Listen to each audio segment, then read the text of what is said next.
बिस्मिल्लाहिर्रहमानिर्रहीम।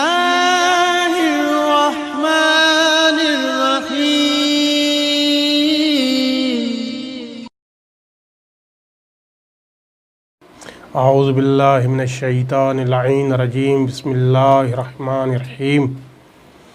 अल्हम्दुलिल्लाहि रब्बिल आलमीन।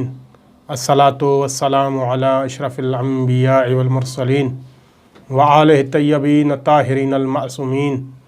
अम्मा बाद फ़क़द क़ाल सुब्हानहु व तआला फ़ी किताबिल मजीद वल फ़ुरक़ानिल हमीद। बिस्मिल्लाहिर्रहमानिर्रहीम। इन्नल्लज़ीना आमनु व अमिलुस्सालिहात उलाइका हुम खैरुल बरिया। मुअज़्ज़िज़ सामिईन व नाज़रीन इकराम, मोहब्बत अहले बैत जे उनवान सां अॼोकी 23वीं नशस्त में मक़ाम मुहिबान आले मोहम्मद के बयान कंदे खुदावंद मुतआल जे मुक़द्दस किताब सूरह बय्यना जी आयत नंबर 7 जी तिलावत जो शरफ़ हासिल कयो आहे, जंहिंमें खुदावंद मुतआल मक़ाम मुहिबान आले मोहम्मद के बयान कनि था। इन्नल्लज़ीना आमनु व अमिलुस्सालिहात, इरशाद परवरदिगार आलम आहे त जिन्हनि ईमान आंदो ऐं सालेह अमल अंजाम ॾिना, हुम उलाइका हुम खैरुल बरिया, उहे खैरुल बरिया आहिनि, यानी बहितरीन मखलूक आहिनि जिन्हनि मुहिबान आले मोहम्मद आहिनि।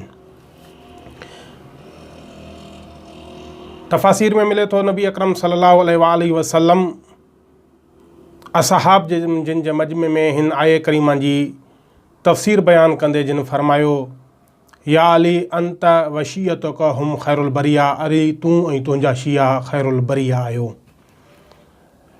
आले सुन्नत जे मोतबर आलम दीन हाकिम हिस्कानी पंहिंजी किताब शवाहिद तंज़ील में हिन आये करीमा जी तिलावत कंदे जिन इब्न अब्बास जिन खां हिकु रिवायत नक़ल कई आहे त रसूल सल्लल्लाहु अलैहि वसल्लम जिन फरमाइनि था त अली तूं ऐं तुंहिंजा शिया कामयाब आहियो।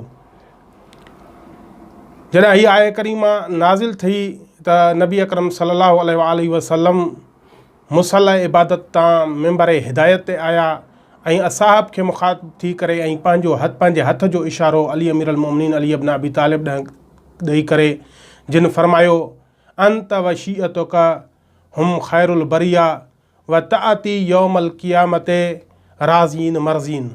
अली तूं ऐं तुंहिंजा शिया उहे आहियो जेके ॾींहुं क़यामत जे इन हालत में हूंदो जो तव्हां अलाह सां राज़ी हूंदो ऐं अलाह अव्हां सां राज़ी हूंदो। जनाब फ़ातिमा ज़हरा सलाम अलैहा खां नक़ल आहे त समिअतु रसूलुल्लाह, मां नबी अकरम सल्लल्लाहु अलैहि वसल्लम जिन खां ॿुधो त नबी अकरम सल्लल्लाहु अलैहि वसल्लम जिन फरमायो, जॾहिं मां मेराज जी राति आसमाननि जो सैर कंदे फ़तख़ल तो फिल जन्नत में दाख़िल थियुमि, फ़र्राए तो कसरनि, मां हिकु महल ॾिठो। नबी अकरम सल्लल्लाहु अलैहि वसल्लम जिन फरमाइनि था, उहो महल तमामु बहितरीन ऐं सुहिणो सजायल हुयो। वाला बाबिहा मकदूबुन सित्रन, जंहिं महल जे दरवाज़े ते कुझु सीटूं लिखियलु हुयूं।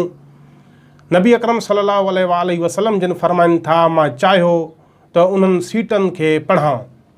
फ़रफ़अतु रअसी, मां पंहिंजो सिर मुबारक मथे कयो ऐं उन्हनि खे पढ़णु शुरू कयुमि त पहिरीं सिट में हुयो ला इलाहा इल्लल्लाहु मुहम्मद रसूलुल्लाह, ऐं उन खां बाद हिकु सीट हुई जंहिंमें लिखियलु हुयो नबी अकरम सल्लल्लाहु अलैहि वसल्लम जिन फरमाइनि था, अलीयुन वलियुल्लाह, ऐं उन खां बाद में लिखियलु हुयो बखन बखन शीअते अली इब्न अबी तालिब हुम फिल जन्नते, यानी मुबारक हुजे अली जे शीअनि खे, उहे ॾींहुं क़यामत जे जन्नत में वेंदा।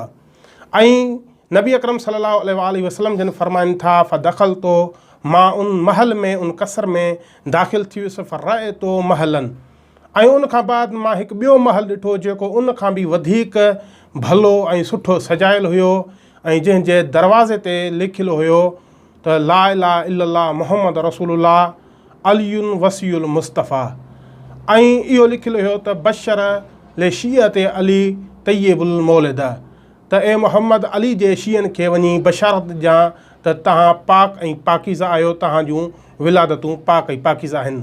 नबी अकरम सल्लल्लाहु अलैहि वसल्लम जिन फरमाइनि था, आख़िर में मां हिकु महल ॾिठो जंहिं महल जे दरवाज़े ते इहा इबारत लिखियलु हुई त अली वशीयतहु फ़ाइज़ून, अली ऐं अली जा शिया कामयाब आहिनि।